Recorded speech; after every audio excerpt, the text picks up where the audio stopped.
ఇప్పుడు రాష్ట్రంలో ఇసుక అనేది ప్రధానంగా ఉచిత ఇసుక విధానం తీసుకొచ్చారు కదా చంద్రబాబు నాయుడు గారు.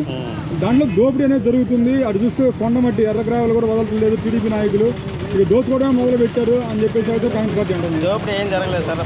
హామీ ఇచ్చిన మేరకు చంద్రబాబు నాయుడు గారు మేనిఫెస్టోలో ఏదైతే చెప్పాడో దాని ప్రకారం పక్కగా అమలు జరుగుతుంది. ఉచిత ఇసుక అన్నప్పుడు ఇచ్చిన మాట ప్రకారం అమలు చేస్తున్నాడు. ఉచిత ఇసుక అనేది టన్ను వచ్చేసి 88 రూపాయలకే ఇస్తున్నారు. ఎక్కడ దోపిడీ జరగట్లేదు. ఉన్నదాని ప్రకారం ఎవరికి సాఫీగా కట్టుబడిగా ఇన్ఫ్రాస్ట్రక్చర్ మొత్తం డెవలప్మెంట్ బాగా జరుగుతుంది. ఎలా ఉండబోతుంది ఇప్పుడు రేపు అసెంబ్లీ సమావేశాలు స్టార్ట్ అవుతుంది 22వ తారీఖు. జగన్ మళ్ళీ అసెంబ్లీలో అడుగు పెడతానంటున్నాడు. ఎలా ఉండబోతుంది? ఎవరైనా అడుగు పెట్టచ్చు సార్, ఇబ్బంది ఏం లేదు. ప్రజాకూటమి ప్రజాప్రభుత్వం ఇది. ప్రజలందరికీ ఆశీస్సులతోటి ఏర్పడిన ప్రభుత్వం. ప్రజలకు ఏదైతే మాట ఇచ్చారో హామీ ఇచ్చారో దాని మేరకి పక్కాగా అమలు జరుగుతుంది. ఎలా ఉండబోతుంది ఇప్పుడు టీడీపీ కూటమి ప్రభుత్వం ఇచ్చిన సూపర్ 6 హామీలు ఏదైతే ప్రతి హామీ నెరవేరుస్తారు సార్. పెన్షన్లు కానీ పెన్షన్లు వచ్చిన వెంటనే అమలు చేయడం జరిగింది.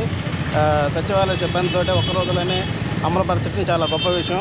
వాలంటీర్లు కూడా లేకుండా ఇచ్చిన మాట ఏదైతే ఉందో దాని ప్రకారం ప్రతిదీ కూడా నెరవేరుస్తారు సార్. ప్రజలకు నమ్మకం ఉంది. ఇప్పుడు ప్రభుత్వం ఏర్పడి అంతా 30 రోజులు అవుతుంది. 35 రోజులు 3 మంగళవారాలు కలిపి మొత్తం ఇప్పుడు 9,000 కోట్లు అప్పు చేశారని చెప్పి కాంగ్రెస్ పార్టీ అవన్నీ కోటకు వాళ్ళు చెప్పేవన్నీ అబద్ధాలు సార్. అసత్య ప్రచారాలు అవన్నీ గోబెల్ ప్రచారంతో ముందుకు పోతూ ఉన్నారు. అవన్నీ ఏం కాదు. ఇప్పుడు వచ్చి నెల రోజుల్లోనే చాలా పనులు మంచి పనులు జరుగుతాయి. కూటమి ప్రభుత్వం అనేది ప్రజలకు అందుబాటులో ఉంది. ప్రజలకి మంచి చేయడానికి సిద్ధంగా ఉన్నారు. ప్రతి ఒక్కళ్ళు కూడా బాగా పనిచేస్తున్నారు. కానీ ఇప్పుడు దాదాపు 4 రోజుల్లోనూ ప్రభుత్వం ఏర్పడి ఇంకా వైఎస్ఆర్ కాంగ్రెస్ పార్టీని వ్యక్తిగతంగా టార్గెట్ చేస్తున్నారు. ఎక్కడా జరగట్లేదు సార్. వాళ్ళు కూడా పెద్ద పైనుంచి పవన్ కళ్యాణ్ గారు కానీ చంద్రబాబు నాయుడు గారు కానీ అధికారం వచ్చిందని ఎవరు కూడా ఎవరిని ఏం మాట్లాడద్దు, దూషించద్దు.